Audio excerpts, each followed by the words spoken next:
మంచు విష్ణు గత రెండేళ్లుగా సోషల్ మీడియాలో విపరీతంగా ట్రెండ్ అవుతూ ట్రోలింగ్ కి గురవుతున్న పేరు.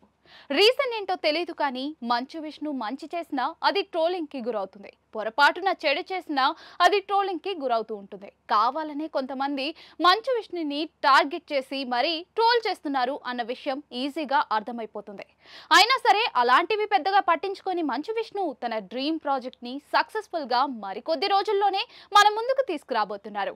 కన్నప్ప ఈ సినిమా కోసం మంచు ఫ్యామిలీ ఎంత కష్టపడింది అనేది ప్రత్యేకంగా చెప్పాల్సిన పని లేదు.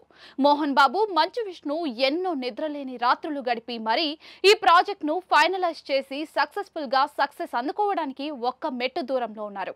కన్నప్ప సినిమా ఈ నెల 27వ తేదీన గ్రాండ్ గా థియేటర్స్ లో రిలీజ్ కాబోతుంది. ఈ సినిమా ప్రమోషన్స్ లో భాగంగా మంచు విష్ణు అహర్నిశలు కష్టపడుతున్నారు. మంచు విష్ణు తాజాగా సినిమా ప్రమోషన్స్ కోసం ఇంటర్వ్యూస్ ఇస్తూ ఉన్నారు. ఆ ఇంటర్వ్యూలో ఆయన కొన్ని సినిమా సీక్రెట్స్ కూడా పంచుకున్నారు. ఇదే క్రమంలో మంచు విష్ణు సినిమా ఇండస్ట్రీలో ఉండే హీరోల వాట్సాప్ గ్రూప్ గురించి రెస్పాండ్ అయ్యారు. టాలీవుడ్ యాక్టర్లందరికీ కూడా ఒక వాట్సాప్ గ్రూప్ ఉంది. ఒకప్పుడు ఆ గ్రూప్ లో నేను కూడా ఉండేవాడిని, కానీ అందులో ఎక్కువగా టాక్సిక్ అనిపించింది. అందుకే బయటకు వచ్చేసా. బన్నీ, రానాలే ఈ గ్రూప్ స్టార్ట్ చేశారు. ఇందులో అమ్మాయిలు ఎక్కువగా ఉన్నారు. నాకు చాలా సిగ్గుగా అనిపించేది. అందుకే నేనే ఎగ్జిట్ అయిపోయా.